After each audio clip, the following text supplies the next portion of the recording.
Lovely to see you, and I hope you enjoy our speakers and this evening's effort from Bethlehem Neighbors For Peace.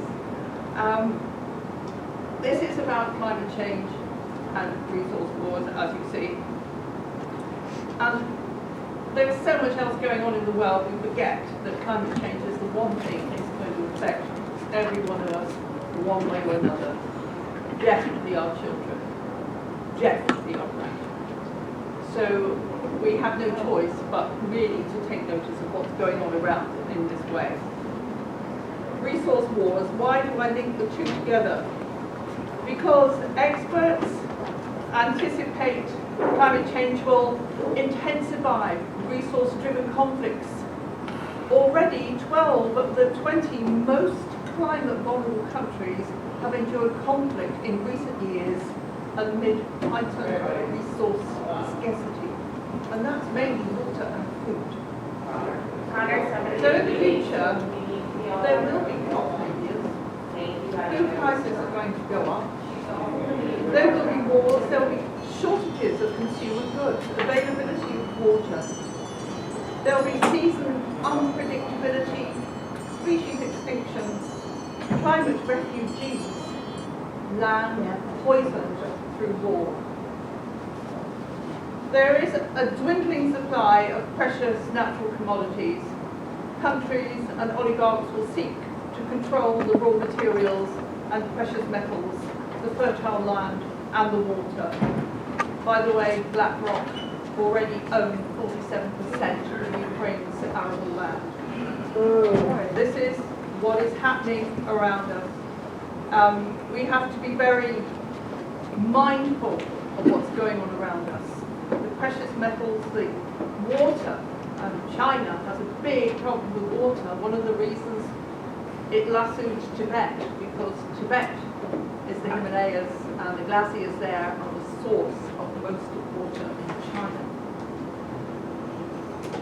So we have a problem where the oligarchs and the governments, and it's going to be hard to tell what colour, will be looking to control these resources by any means possible, and we're already seeing this. We've got military bases worldwide, and NATO, plus others, are an essential part of this plan to control resources. So here are my lovely speakers. Please welcome them. We've got Mark Dunlea, Mary Finneran, and Xanthe, I'm going to say it wrong, Plymale, I should have asked. That's pretty close, actually. Plymale. Xanthe Plymale. So we'll kick off with Mark. Mark has been working on social justice issues for decades. 50 years. Yeah. A co-founder of the Green Party of New York, he spent 30 years working for the Hunger Action Network of New York and is the chair of the Green Education and Legal Fund. He's also the author of Madam President. Is that the book you've got with you? No. Oh, that's another one. The Madam President, which is the unauthorized biography of the first Green Party president. Author of Asleep at the Wheel, and it looks like author of Putting Out the Planetary Fire. So there we go, Mark, all yours. Thank you, Pippa. You can actually find the book, by the way, on the internet for free by going to gelfny.org, which stands for the Green Education and Legal Fund. And it does have 5 or 6 pages on the issue of climate and military. And Pippa gave a very good introduction, so I won't repeat the points that she had made. Just that, the world at the Paris Climate Accord said we need to try to keep global warming below 1.5 degrees centigrade Celsius in order to avoid catastrophic collapse. For the last 15 or 16 months, global warming has been about 1.5 degrees centigrade. Scientists say, well, we're not sure that's a permanent above the 1.5 degrees, but pretty likely it is, and they're now talking that we're probably going to hit 3 degrees centigrade global warming by the end of the century. Global warming is taking place much faster. than we anticipated, particularly at the Arctic. Global warming tends to be more visible at the extremes of the poles and the equator. And we're seeing a lot faster acceleration of extreme weather. Just reading this afternoon that Mayotte, which is this French colony off of Mozambique in Africa, thousands of people were killed, if not tens of thousands of people, just in the last day or so from the cyclone.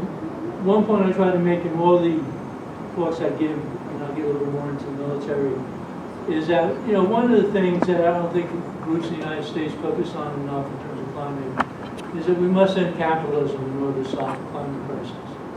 And, that is a point that has been made both by Pope Francis in his climate encyclical and by the Intergovernmental Panel on Climate Change.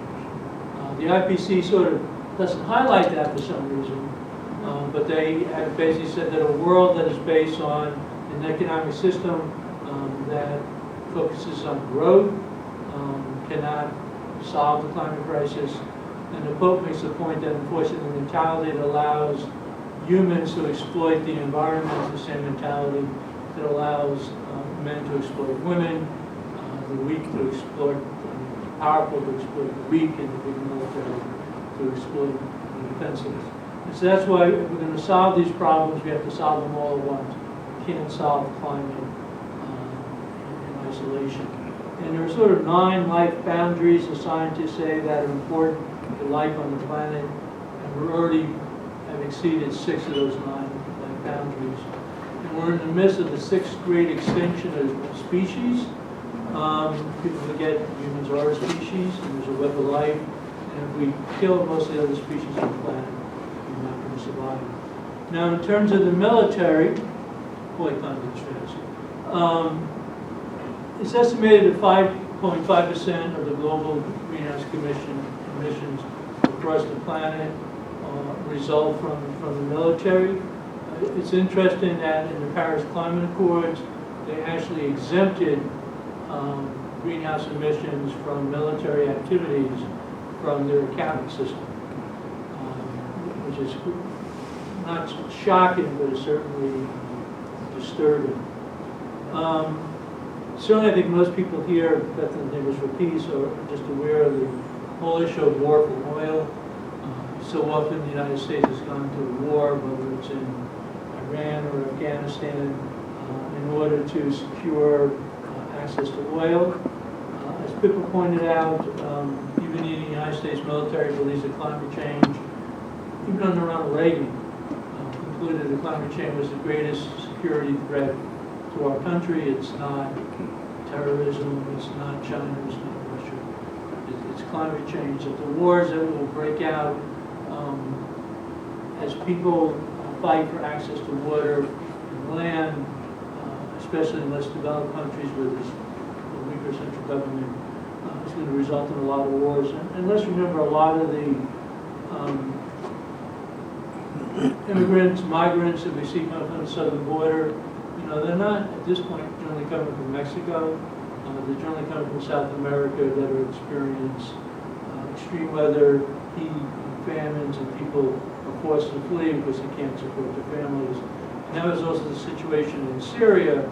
Certainly there are a lot of problems in Syria with the civil war, and lots of other problems, but there was a significant famine and drought that drove a lot of people into the cities, and that just sort of inflamed the existing tensions, and then people began to flee into Europe in order to try to escape. And so the refugee crisis already being developed. Israel,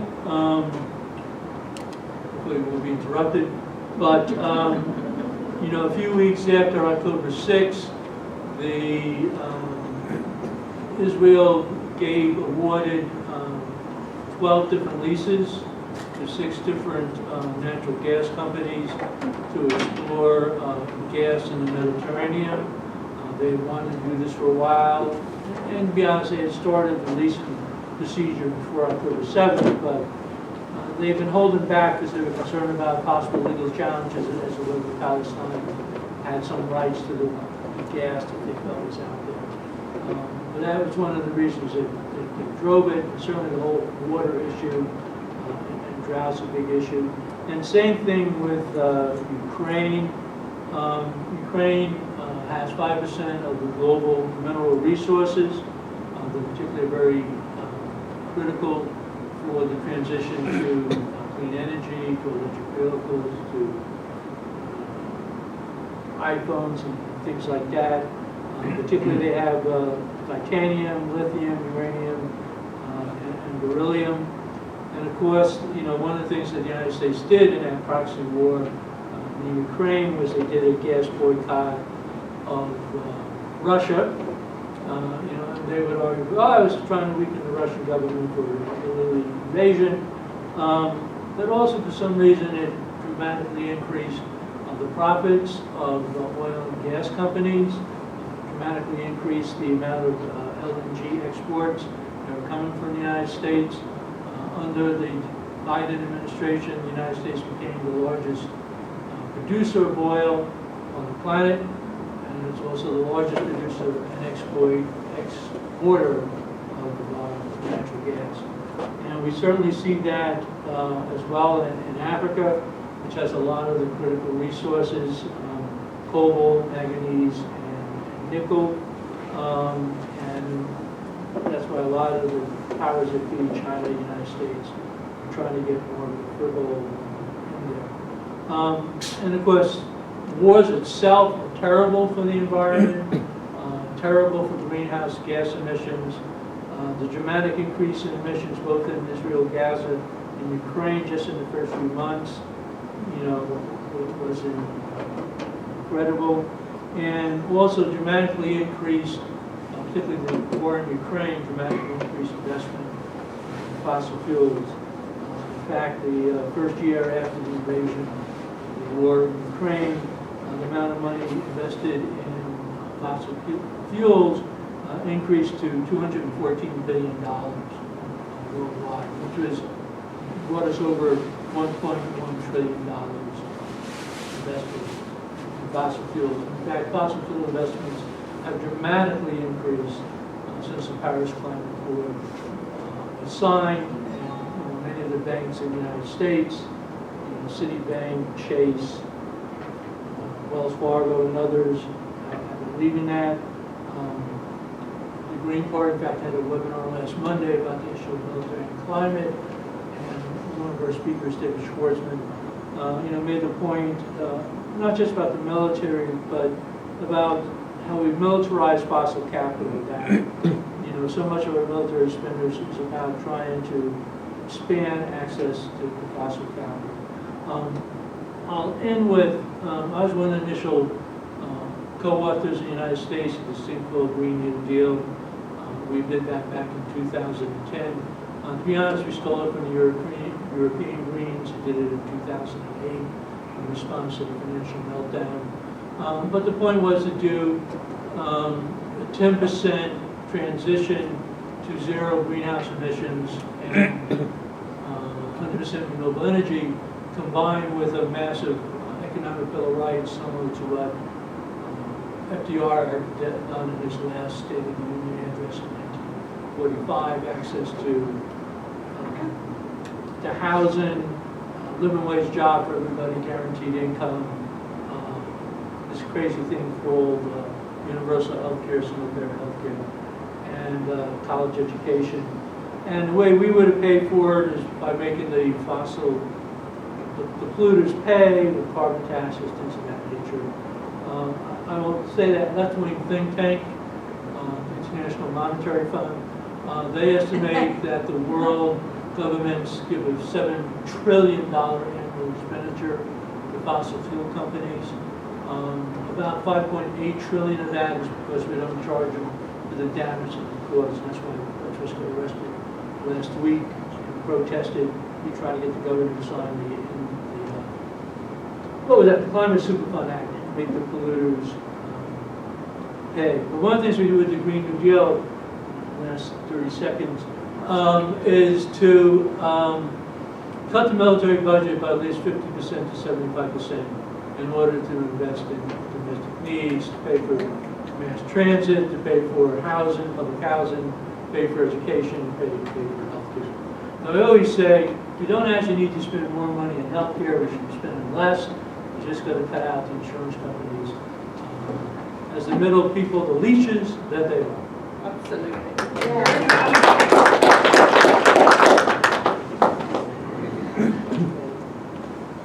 Right, thank you, Mark, very, very much for that. I thought that was interesting. I wish I had a pen with me so I could have taken some notes, but hopefully we'll get the recording. Yeah, just a second. All right. I just wanted to introduce this slide because if you look at the dates, you'll see that coal consumption affecting climate, 1912. Yeah, then you see Science News, weather may be warming, 1958, New York Times.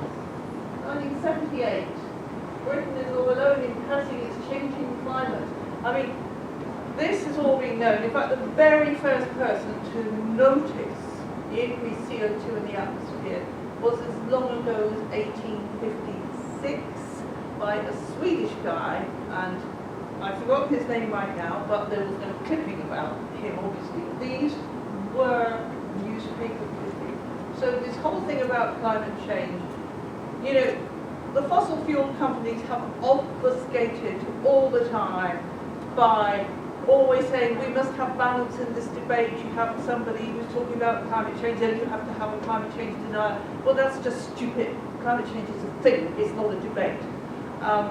So I just wanted to put that one in now because I think Mary's going to move on from this kind of work. Yes? Yes. Well, No, I yes.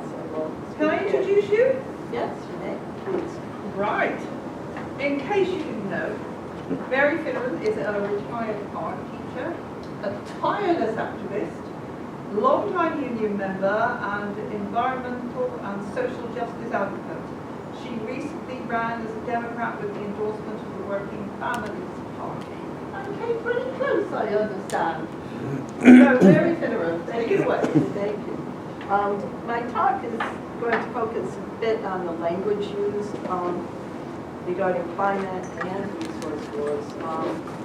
Today is the 10th anniversary of the day when Cuomo declared that the science indicated that fracking for natural gas could not be done in a way that was safe, and that due to science, the fractors should be banned at this time. Yay? First, language points. We lost a lot of activists with the fracking ban due to language not stressed. It was only for high-volume fracking of over 300,000 gallons of water.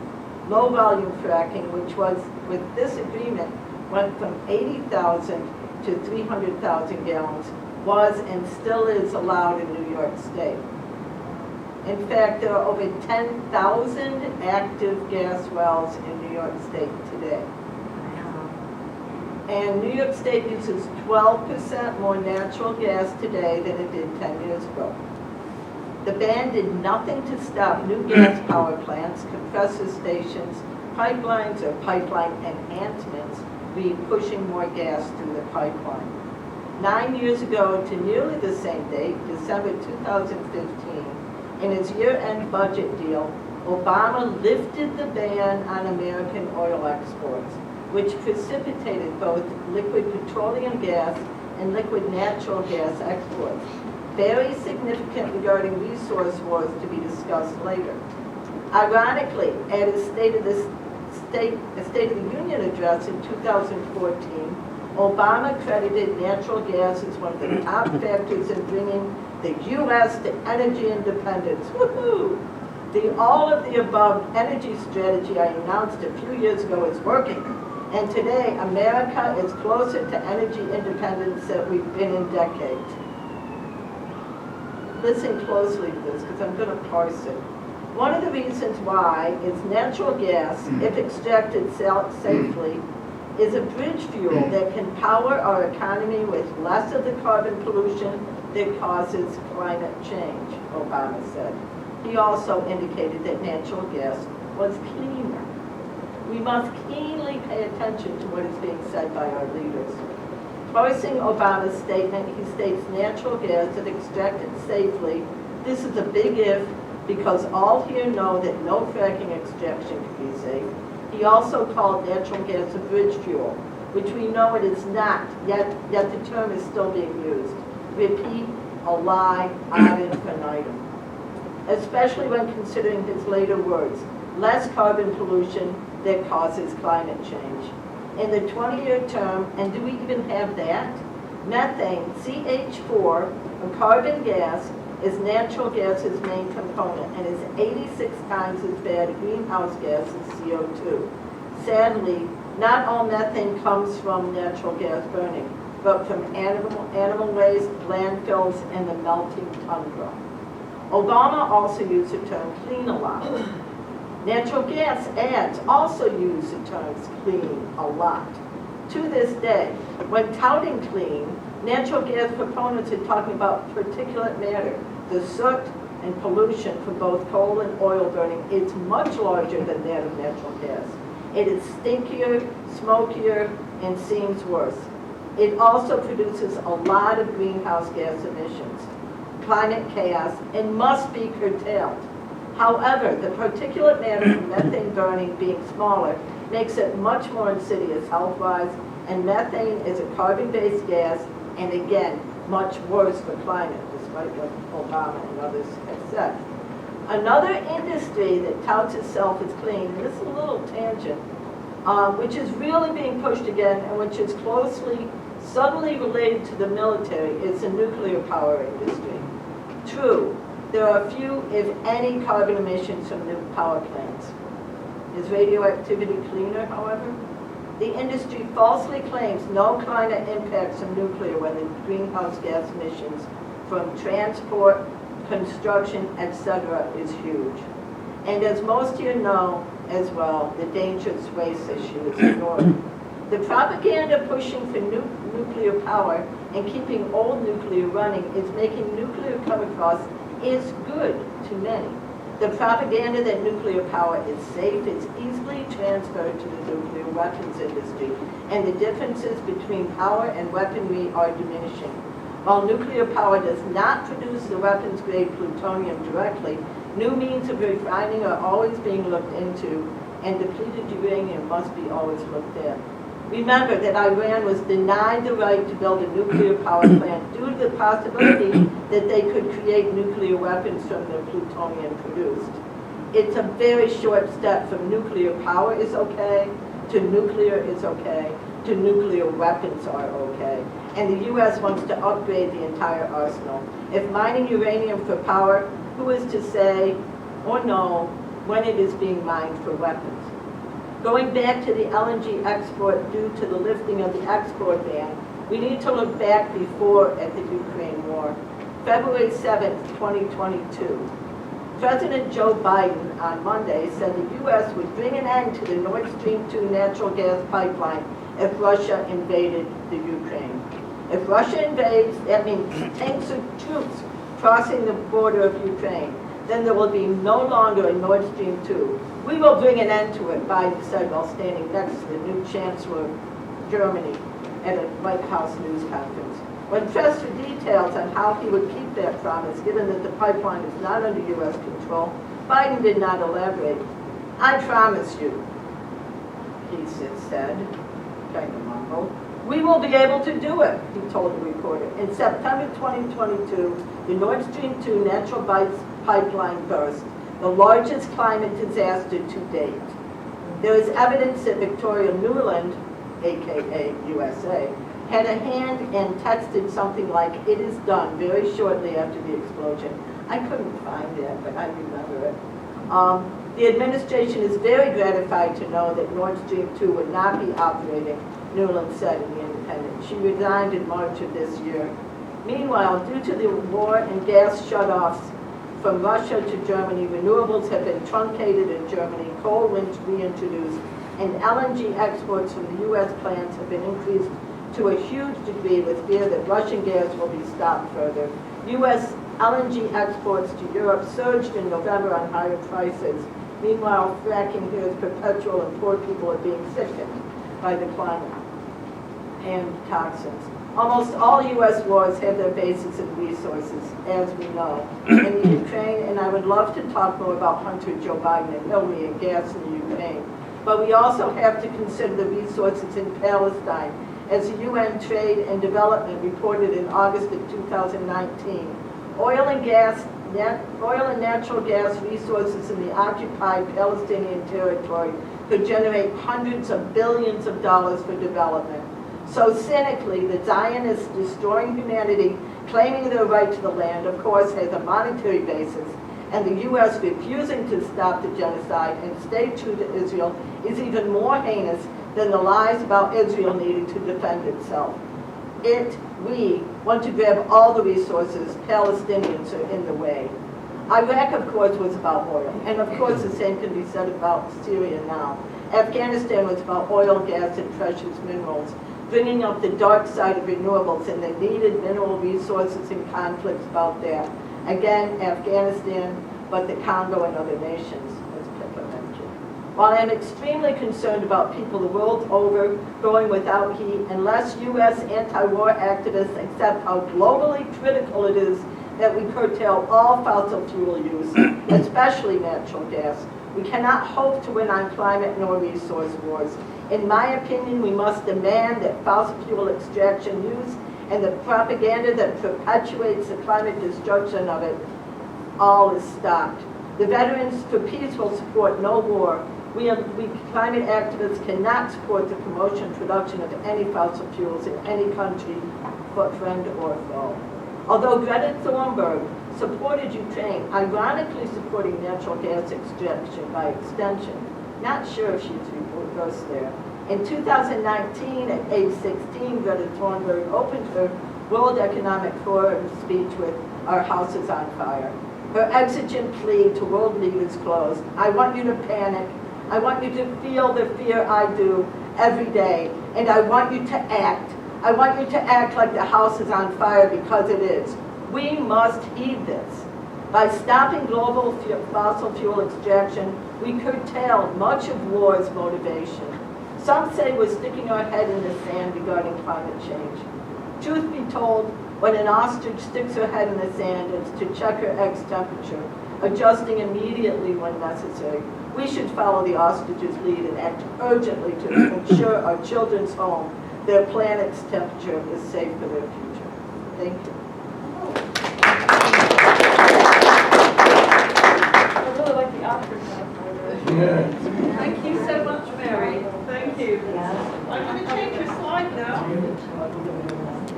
Have you heard about tipping points?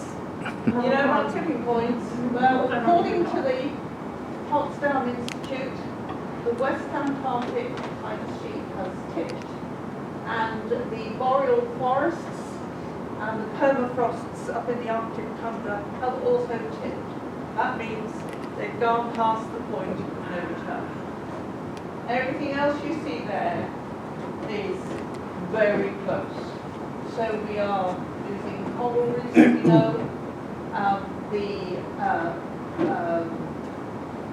The Atlantic circulation, the AMOC, as we call it, that goes up from the Gulf of Mexico to Britain and back again, is being terribly affected by the melting of the ice in the Arctic, which has already tipped.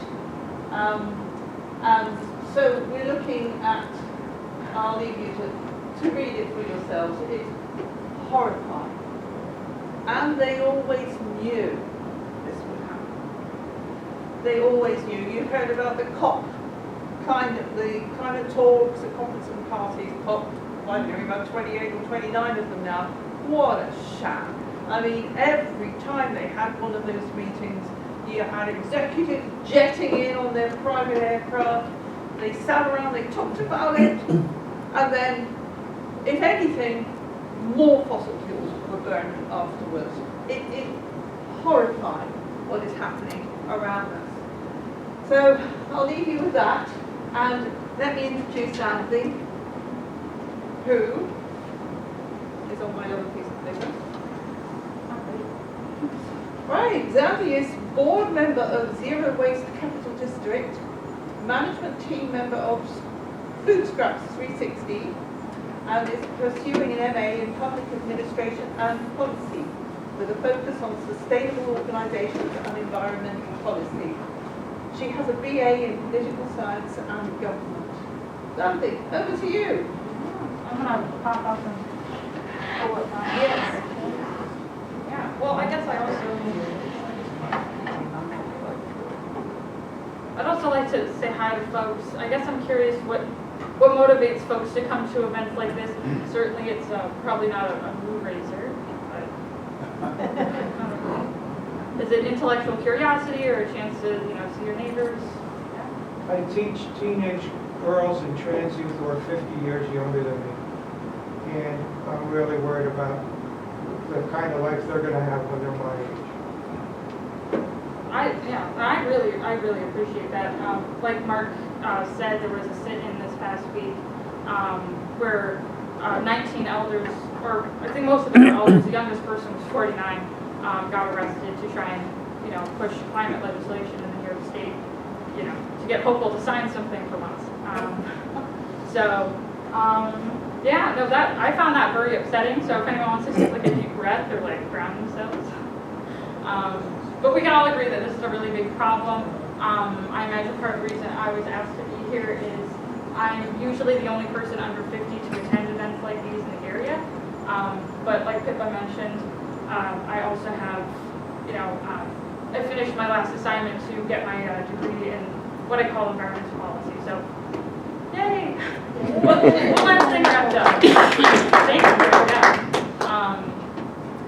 And in my classes that focused on, foreign issues, I would always use my, independent projects to focus on climate change because that's a big issue that I find interesting. I'm 23 years old, so, I'm Generation Z. I do claim Greta Thunberg. I've been very impressed with the kind of growth and bluntness that I've seen from her, but also from, Mark and other people here, and saying that it's a capitalist system that is really dangerous to us. But the part I wanted to focus on was kind of reframing how we talk about refugees and asylum seekers, because it's been a really, I guess like almost a culture war, I'd say, in the media. And these do have like legal definitions. And I have a controversial statement, which is that climate refugees do not exist. It feels as if they should, or as if they already do, but legally there's been no person to be recognized to be a climate refugee right now. And based on what I've seen, I actually think that could be a good thing, and I'll explain. So I believe that words like migrant or things like environmental displacement might be more accurate and actually help people be able to secure their rights. So in terms of legal definitions, it's boring, but I'll be quick with it.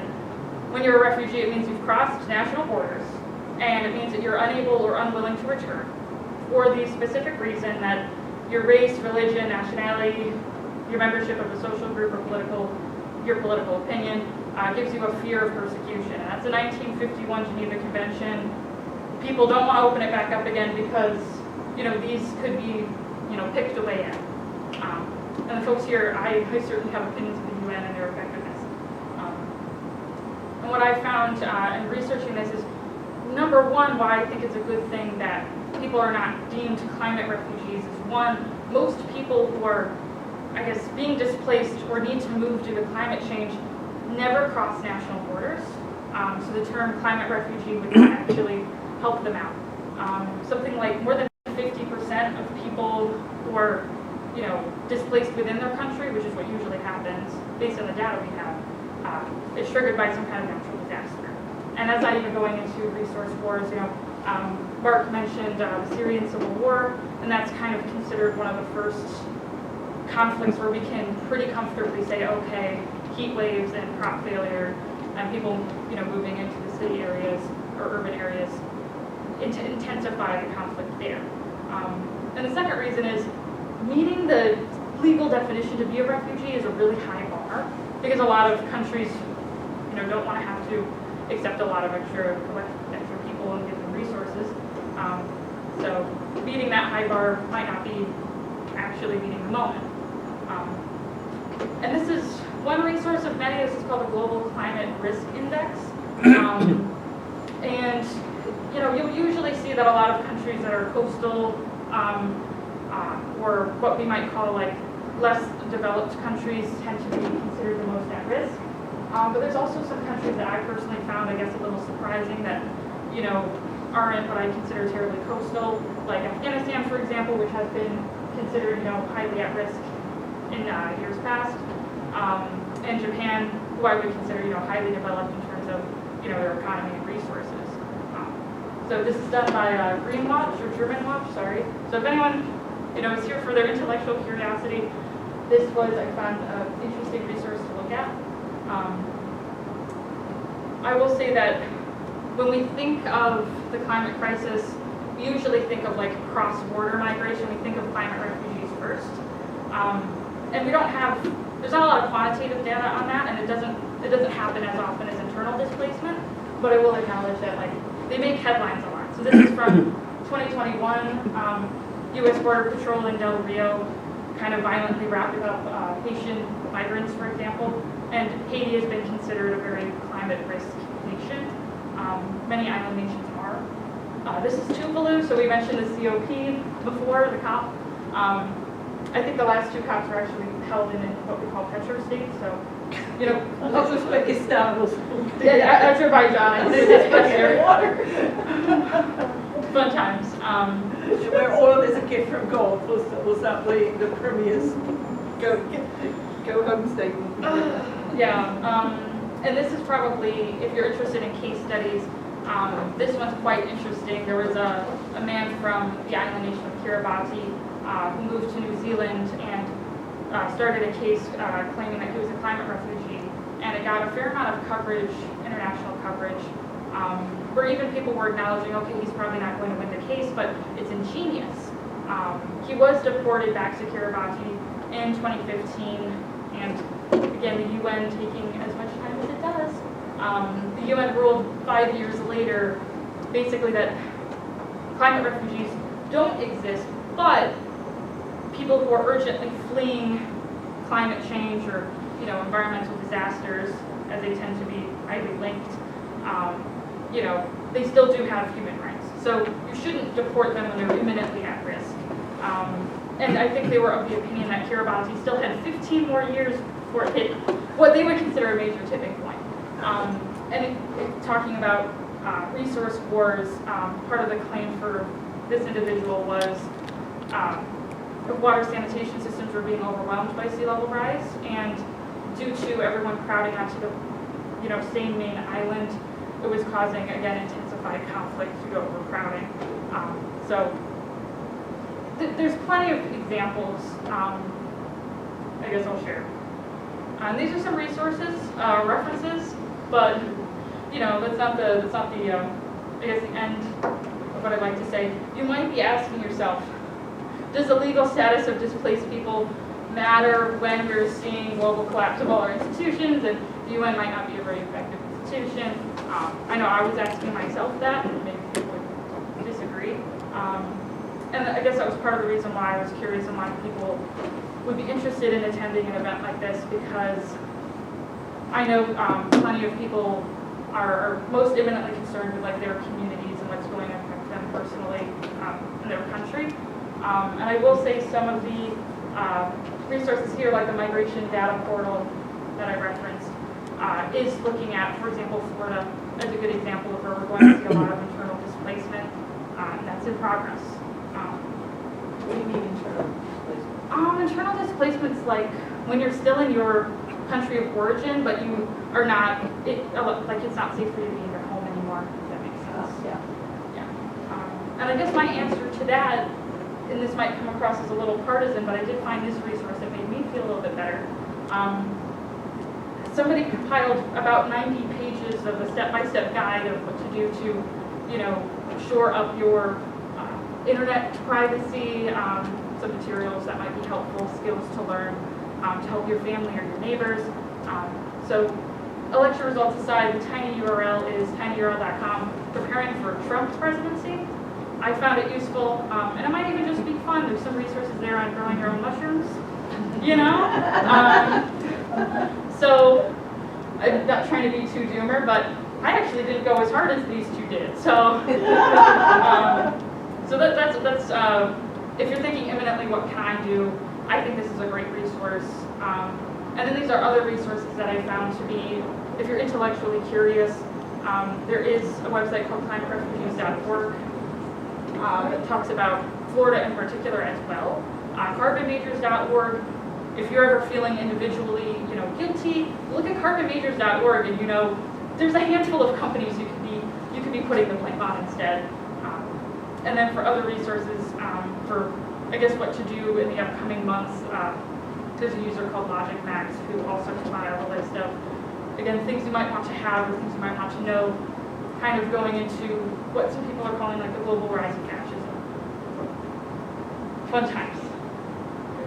There's also the Nansen Initiative if you are very interested in what the UN does and how they've been addressing climate change for the past, I think they've been in operation for 20 years now.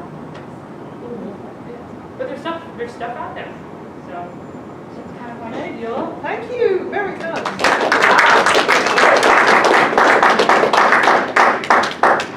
But no, I found this deeply upsetting. Oh my God. Well, and I really liked that idea of not calling climate refugees. I think that's really important because refugees, not got a great person, bless them. I've known several refugees who definitely were refugees. And the internal displacement is something that we like to see here in the US with sea level rise when the coast of New Jersey floods and where's everybody going to go? Well, I will say, I guess, really splitting hairs, I think people like to think, oh, this wouldn't happen to me. I guess you could argue I was displaced because I couldn't stay in my apartment that is here locally due to mold in the basement was making me sick. And in a way, that's an environmental factor that displaced me. So I guess just something to point out that I don't think it was climate caused, but I guess it's just, I think we tend to think of ourselves as separate from the people maybe experiencing these tragedies. And it's fluid, I guess is the point I want to make. You might be displaced for 1 month or 2 months, but it's not necessarily a permanent status. So. But there's a lot of people being displaced who can't go back. Kiribati, Tuvalu, I mean, the people are building their houses and they can see the roof of their last house underwater. There are plenty of pictures on the internet to see what people are really struggling with. That was brilliant. Really just wanted to, coming back to resources again, this is obviously mapping Africa. And the US has 29 at least bases in Africa under AFRICOM. And there are other NATO bases as well as the 1,000 US bases worldwide. But I picked out Africa because Africa is rich in resources, in gold, in diamonds, in lithium, in copper, in everything. It's all in Africa. But of course, Africa has not been given a chance to develop or to benefit from the wealth inside its own country. That has all been plundered, pillaged, and it continues to be so. You've got warlords, guarding gold mines. You've got people being massacred who are trying to earn just enough to feed themselves. So the US is there because of the resources. It's not there for the good of Africa. So I just want to bring that home. These resources are being guarded and coveted by the big countries who have the ability to have this kind of presence. And I'm not ruling out other countries, I'm just choosing the US because that's where we are right now. People want a slice of Africa. And it's being hollowed out. And the people who live there get almost nothing out of it. And it's a crime. It's a crime. And finally, these are the US bases that we know of around the world. And a lot of them are in resource-rich countries. And this is just an idea of the level that countries will go to extend themselves in order to capture resources. In Syria, which is of course very much in the news right now, the US captured the oil wells, the oil producing areas of Syria years ago, 2011, 2012, that kind of thing. And they've not let Syria have the benefit of that. That has been, and the US Army is there. There's a couple of thousand troops there as well, guarding those oil installations. So this is likely to happen all around the world where there are needed resources. And when we're talking about electric cars, there's another level of resources for that too. And it's all coming out of the ground, and it's not finite. You know, we can recycle as much as we can, but for as long as our population keeps growing, there's just going to be more and more of everything, which is why we have to think very carefully about everything that we do and buy, because we're not going to change the world. Our governments are going to lead us over the cliff edge, but at least we can satisfy ourselves and our communities where we live, us as a community, that we care for each other, we understand what's going on, and we'll be there for each other if things get rough. Because it's all right to have a drought in the summer when you've got enough water. But in California, as you know, the aquifers are running dry, and they're having to bring water in from other places. And so on and on it goes until eventually you run out of resources. To do that, you have to change the way you do things. So I think that's it. It is. So thank you, everybody. It's 5 to 8. We've got time for some questions from the floor. If anyone would like to ask us, or if any of our panelists would like to say something more than they've said before, because we have the time. I just want to make one quick point, because you mentioned the water in California. Fracking uses at least 5 million gallons of water every single time they drill. And some drills, 20 times they use the same drill. So that's 100 million gallons of water. And the wastewater is polluted and can't be used. And the water can't be used again. The Ogallala aquifer went dry, was half gone in like 2010. And it's so much of what the fracking, the oil fracking, the gas fracking, the use of water has always been what concerns me. And I do think it is related to climate, because if you're taking the water out of the rain cycle, which is what fracking does, unlike they'll say, oh, they use 1 million gallons of water in a golf course in a day. But that's precipitated, and that goes back to the rain cycle. This is taken out of the rain cycle, and I do think it impacts.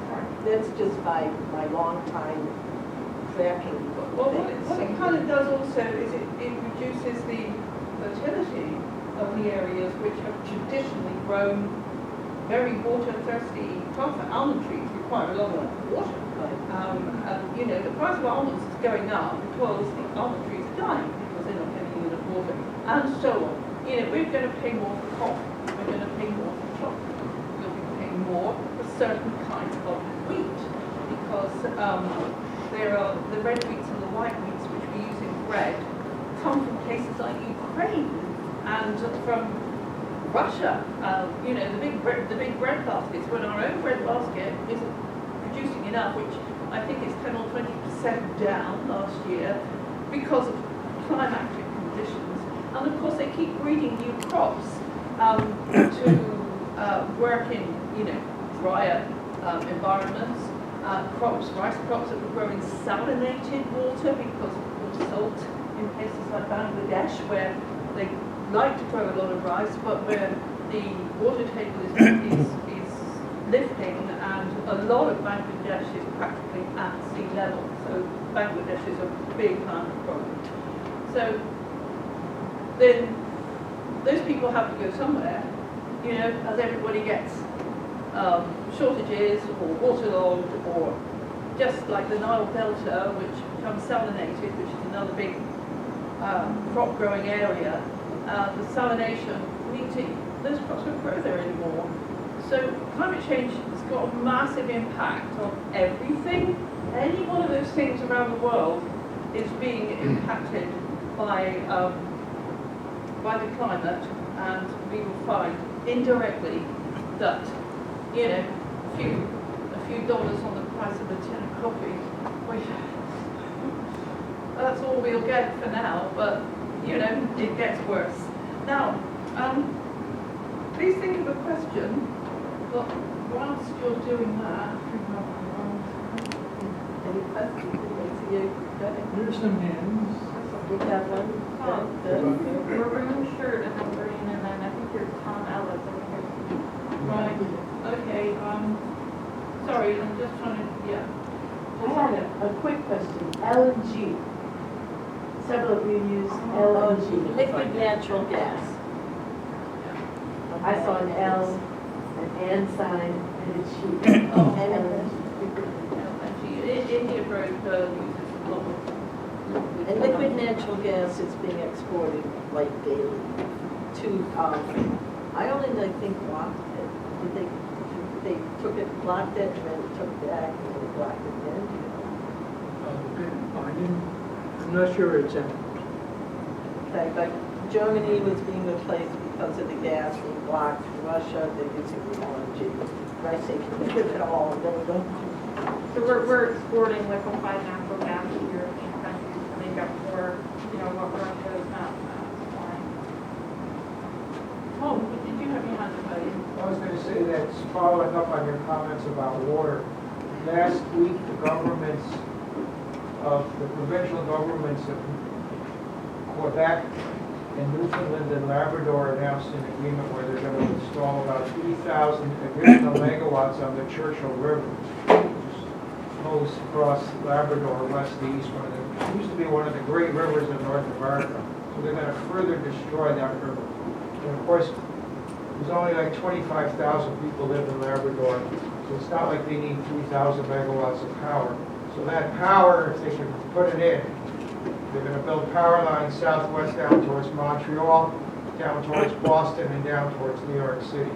So the electricity planners of the northeast United States and the eastern part of Canada, their goal is to just keep destroying rivers and increasing the electricity supply so that we can waste more electricity here. You know, we can build these crypto facilities and these data centers and these semiconductor places like that. I mean, it's just insane. Labrador is a colony of Canada. It's part of Newfoundland and Labrador, which is the far eastern part of Canada, but it's really a colony, and it's an energy colony. It's extremely rich in hydro potential. Mary had her hand up. Yes. So I wanted to ask you, I would like to grab a pen somewhere and write down the address, the website. Oh, yeah. So here is a pen. Since I am now talking, I'll continue for a minute. Yeah, there you go. Sure.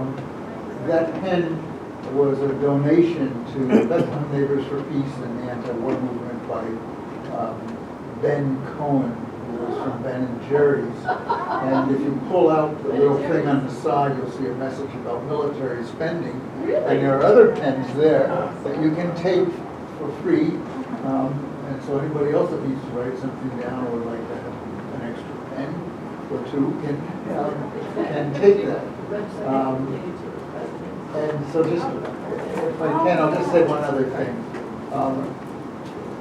Pippa told me recently, I learned that during my lifetime, the population of the world has increased fourfold. It's 4 times the size it was when I was born. And if that rate continues, and it's 4 times the size again when my children are born, although the rate has been going down some, and it continues exponentially. When we're talking about resource wars, we're really talking about, will there be enough water, will there be a push for more use of fossil fuels just to provide for the needs of people? And I think what Mark said was very important. I think what everybody said was very important, but a couple of things. He said you got to look at holistically. It's not just the climate movement or the peace movement or one of these other movements that you have to change the whole system. And that's the only way that we're going to deal with the climate crisis, deal with the resource crisis, deal with increasing population. China did something that in this country people thought was terrible. Now going back a little bit the other way, they said there'd be a one-child policy to try to bring down the population. It's a drastic solution, but it was probably very necessary. They've stopped that policy, but now they have a problem because the people are just having one child. That's what their preference is right now. So, I mean, if we're going to stop the wars, we got to figure out how to stop the increase in population. We got to figure out how we can deal with the resource problems that we have. And I think we have to look at this thing in a holistic way. And I agree with Mark that the only way to do it is to end capitalism, which is a growth philosophy, and we have to look at one which is a peoples-based philosophy, so we can do what we need for our people. So I'm just going to throw out a little bit of a related issue. When we talk about population, the problem is that North Americans and Europeans have a much more massive carbon footprint, obviously, than people in Africa and South America. So the question is, how do we lower the carbon footprint of our lifestyle? And at the same time, frankly, probably increase a little bit the carbon footprint of the poorest of the planet. And that's one of the things that's involved in a lot of the climate negotiations, is that basically the global north has used fossil fuels to drive their economic development. And if you shut that off, how do you then lift up people in the global south with a much lower standard of living? So some people argue we got to dramatically cut, much more than we talked about, the emissions from the global north. And we have to have some more, a little bit more flexibility for people in the global south in order to deal with the income inequality issue. And the other side of that is the global north has been colonial countries, Europe and the United States, which has kept those other countries underdeveloped while taking their resources. And so that's the issue of war. And that's anti-colonialism, anti-imperialism that is related to the whole subject. Oh, and Dave Pablo had. Oh, sorry, first of all, Dave, yes. Okay, hi. So I want to preface this to say that this comment is not in any way meant to disparage. I definitely appreciate and enjoyed the presentation. I just wanted to point out that there are 0 young people in the audience here today. And I did use social media and I did reach out to my local groups, but Code Pink has their meeting that coincided with this. yeah, I was just curious about how that process goes, and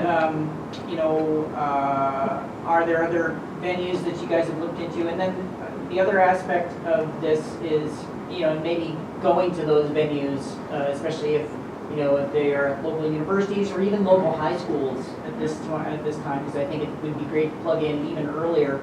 And then the related part of that is the information is great.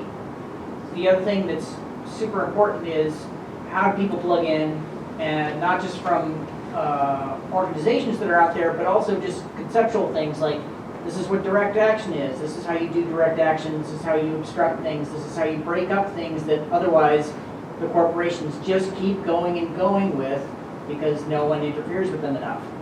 So just comment if you have anything to say about it. Thank you. I will show you my book, which you can read online for free. The second half of the book is about strategies of climate advocacy, which includes things like direct action.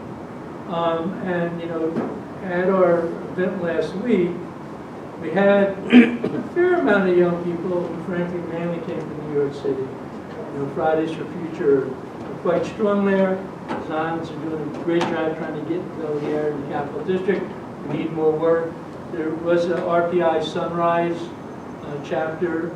They came to our Renewable Heat Now rally. 5 or 6 people at that. So yes, how do we get future too? what? Fridays for the future we did too. Yeah, that's pretty much just me. I consider it more of a project than a I group at this mean, I point. saw some T-shirts, so there was some Oh. young people speaking from Fridays for the Future. Yeah. So that Well, was there's a good. lot for New York City. Yeah. But,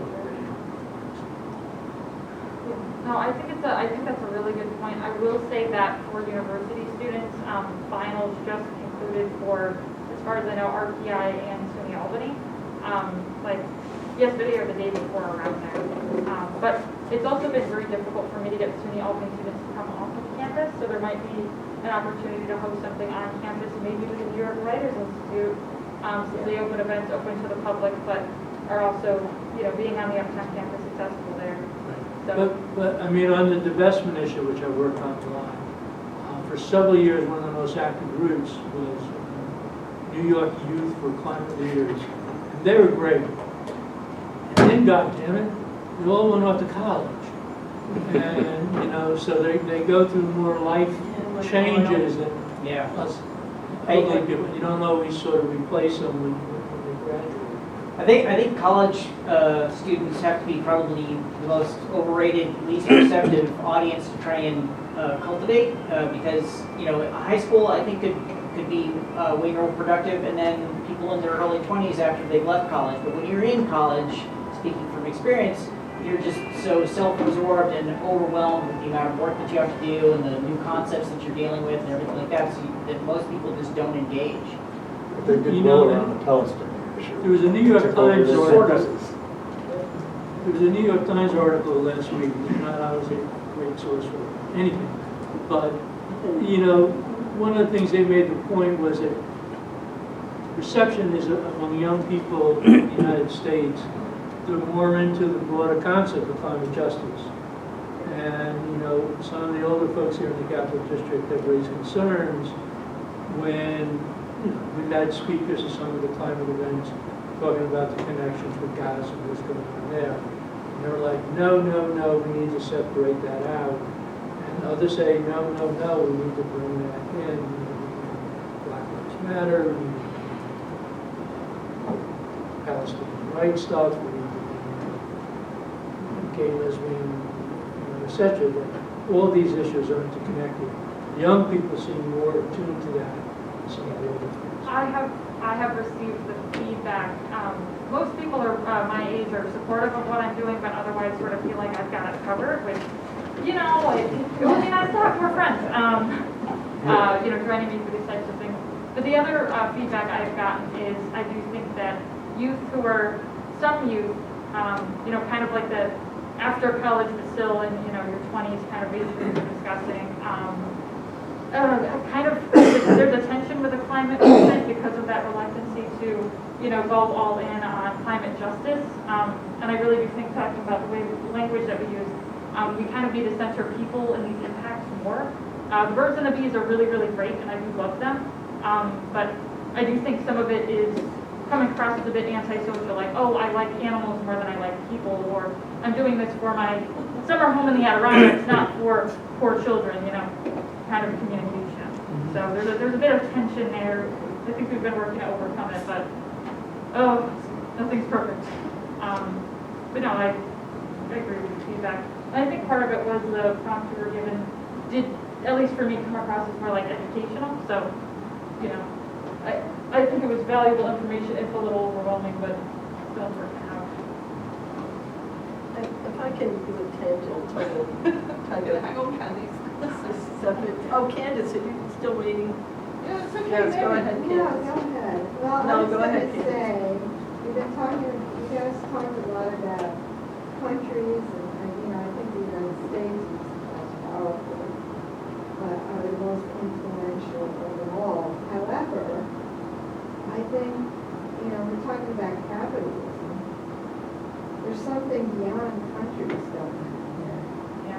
don't think our country in particular is not democratic.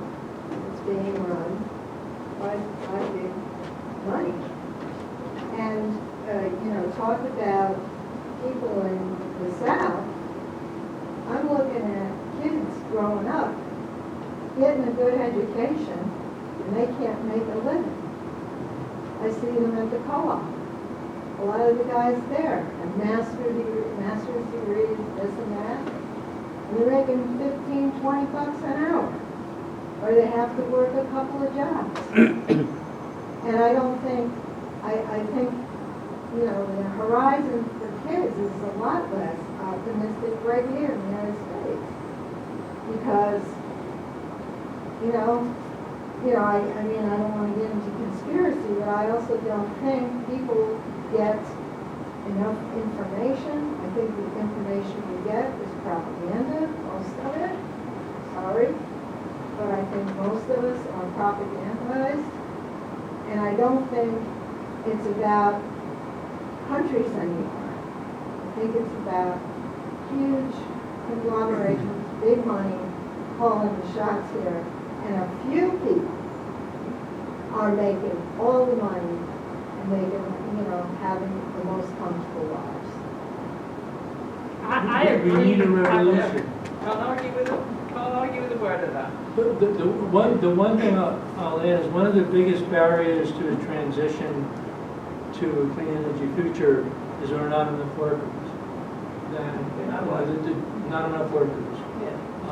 That the Green New Deal, especially as some of us initially envisioned it, was a full employment program. Now, there's definitely a problem that a lot of labor unions have not been supportive of the Green New Deal. As I said, we don't want to replace the $35 an hour job with the fossil fuel company with the $15 and $20 an hour job climbing up the roofs and putting solar panels on. So you got to figure out how do you raise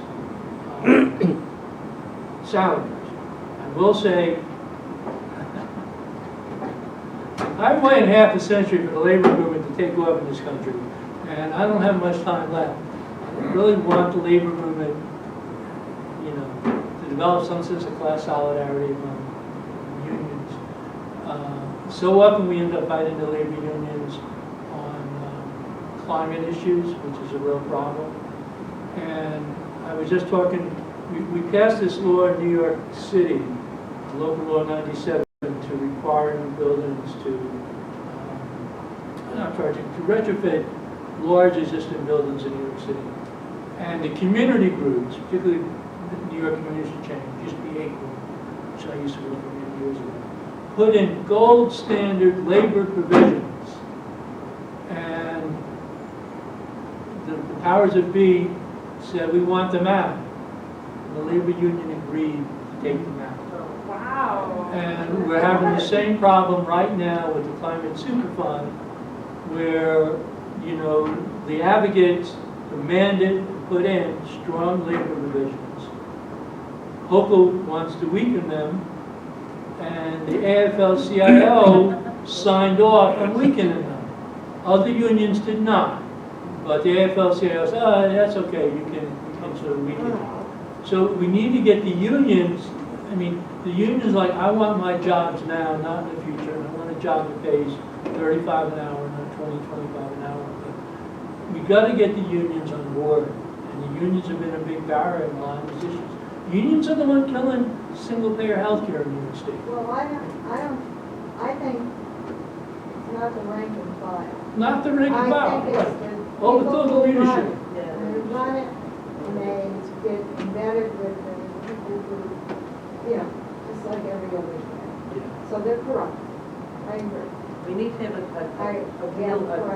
a union of union people against the union. You sound like capitalistic solidarity to take you up out. Right. No, But I was sad to see so many of these solidarity people from 35 years ago now have actual positions in the unions. And of course what happens is the state AFL says, oh, that's just all the This is a bunch of radicals. unions, right? What? Yeah, we are radicals. Right. Something else. You gotta take over the New York State AFL-CIO, not Yeah, Troy and but Albany. I Take just those. think it's become top down. Absolutely. It's, And yeah, nice it's- is the same thing, you know, top down. Very proud. Yeah. One thing, just educational wise, this is slight tangent, not the huge one I was gonna take before I let you speak before you. But is, we push so much, you said something about people with master's degrees working in these stores.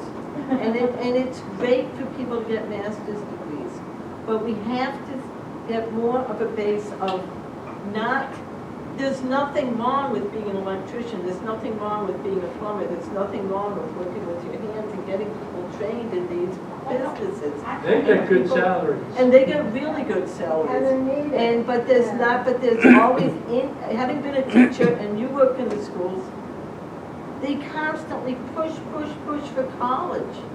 And a lot of these people, it's like, you know, make the other jobs a little more, make it realize that they're not unglamorous. Well, I mean, they that's make why it like, kind of Yeah. like looking down at you because you're, But they revised the school system, they revised.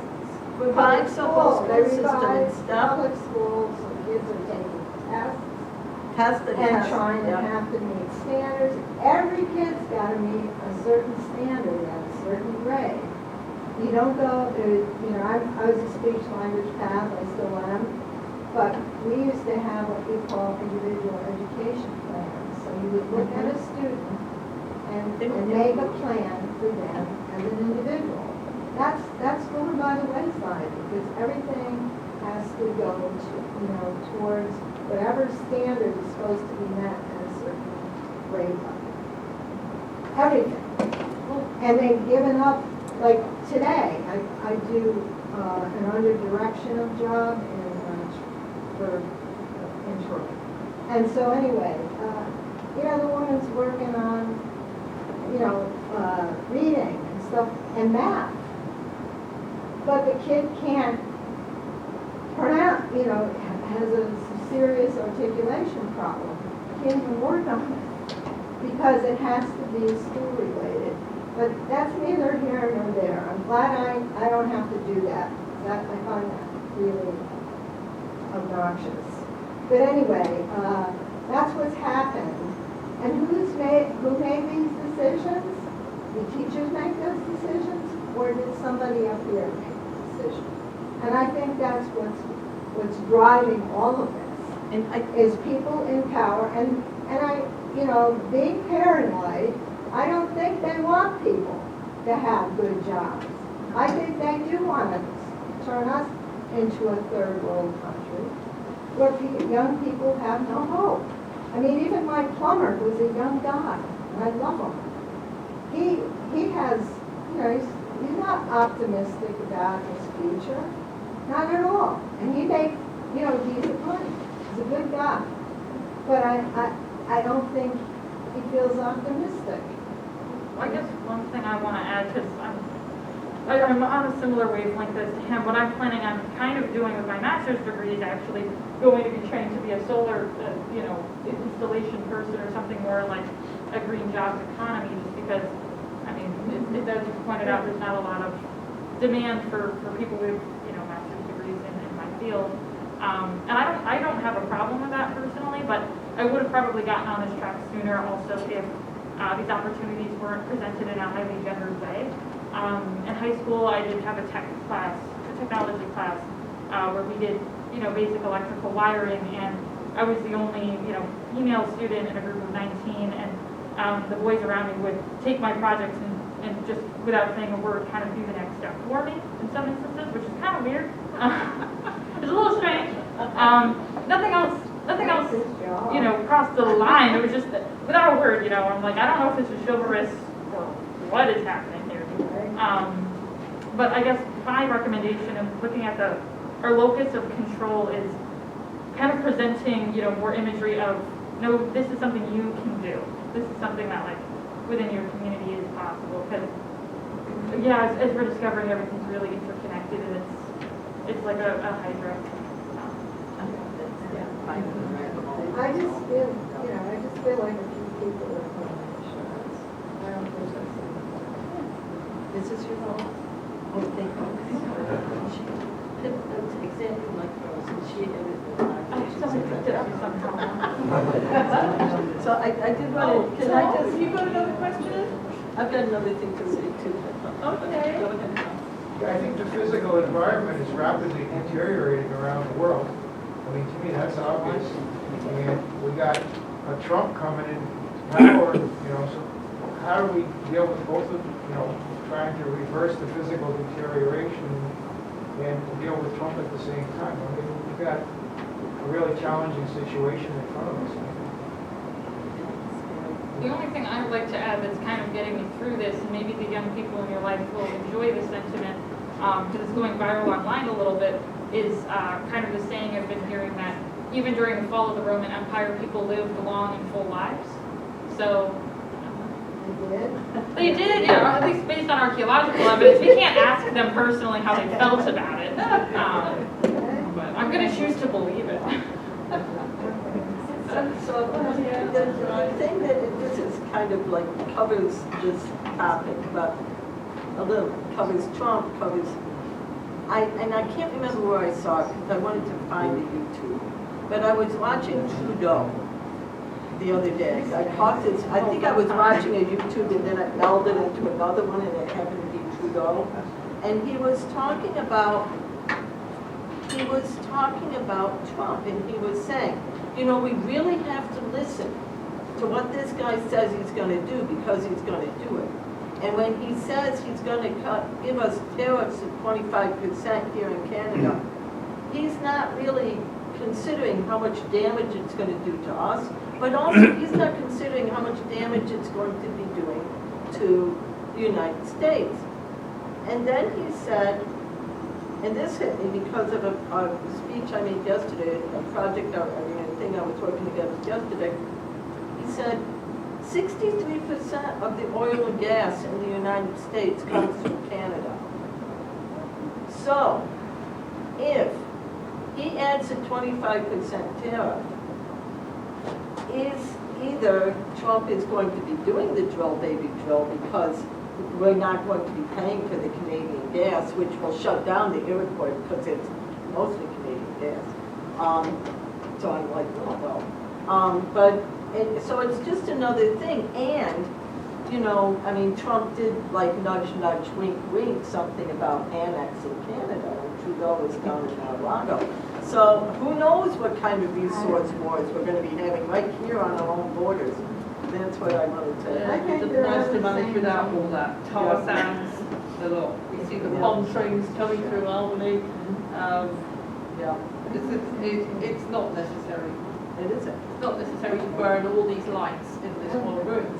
It's not necessary to do so much of what we do in terms of waste, because, years ago I looked this up and it was something like 60% of all the energy we use is in fact wasted.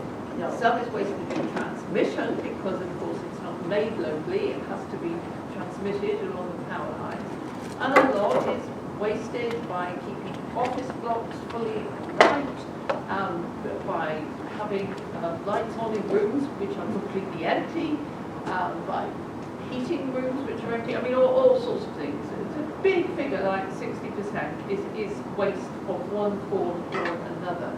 And so we have to think about that as well, because certainly in the UK, where this study was done, the amount that could be created through renewable energy would meet what you actually need, but it wouldn't meet what you're going to waste.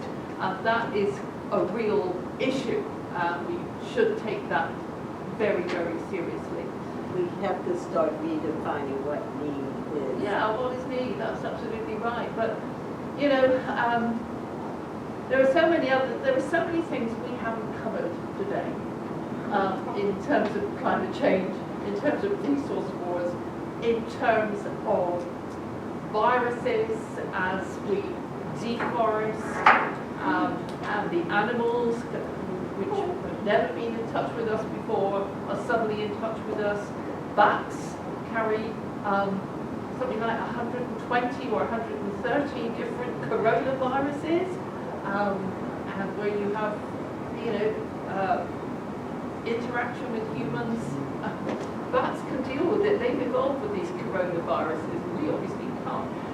So there are these other issues with deforestation and changing climate. We had warnings this summer about a lot of mosquitoes here. Don't leave standing water in the heat and so on and so on. You know, mosquitoes are terrorists for, infecting people with various issues. So those sorts of things, they're all climate change related. There's no question of that. What kills me too, and this is something that a lot of people battle with, but in New York State, there's a huge solar plan, and they want to take out like 1,500 acres of trees in order to put it in.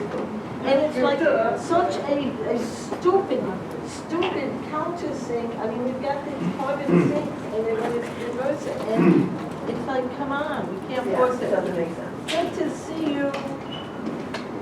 I guess what I will say before we freak each other out all over again, maybe this is reaching for a silver lining, but this also means, and this is part of the reason why I went for environmental policy, because I found, politics are interesting, that's I don't know. Maybe that's true of you. But it means that if there's a section of anything that interests you, you can dig really into it and find a group of people that are going to nourish you and work with you on it. So everybody's needed and everybody's wanted, and it's going to be weird and it's going to be really niche in the type of things that we can impact. But Mark hit on the term capitalism. General Butler wrote about war as a racket. Basically, it was to produce money. And we just, if we run out of the Vietnam War, we start another war and another war. We burned through a lot of money in the Middle East, $1 billion. That didn't stay in Afghanistan. It came back to the corporations here, General Dynamics and others. And there's, 8 people in the United States have as much wealth as the lower half of the country. Yeah. And they know that. And they're using it to get more of it. But it was just clicking. Politics is the bottom line of where it is. Somebody else mentioned, I think, the propaganda. We're propaganda all the time. Communism is terrible. What do you think nuns live on? They live in a collective. Other people, Native Americans lived in collectives. Somebody can't go out and hunt anymore. People feed it. They get their food and they feed that person. But ours isn't that way. Our system will leave them on the street because we have faith in capitalism. And the Pope even says this is absurd, which was astounding. But it's not inconsistent. I grew up with the Gospels. I knew what they said. They didn't say anything about capitalism. So, politics is the key. And politics is the message in the textbooks. It's the message from the news media. Those influence the political environment. And, we can rave all we want, but we're not changing the town of Bethlehem. Unless you can get at something where enough people, there's that, what is it, something about the last monkey or whatever it is, it becomes the trigger that finally makes things kick. I've got to just add a little anecdote to that. I recently took my citizenship test, and one of the questions is, what is the greatest threat facing the USA today? And the answer is communism. What is Thank God we've got communism. And what would we do without it? I can understand that back in the 50s and 60s, but today? It's still the driving force, the justification. It doesn't exist. What is Russia? Russia is 150 million people with an economy the size of California. But they are the monster under the bed. They're also a capitalist country. They're not even communist. But they're still the monster under the bed. And they justify huge expenditures.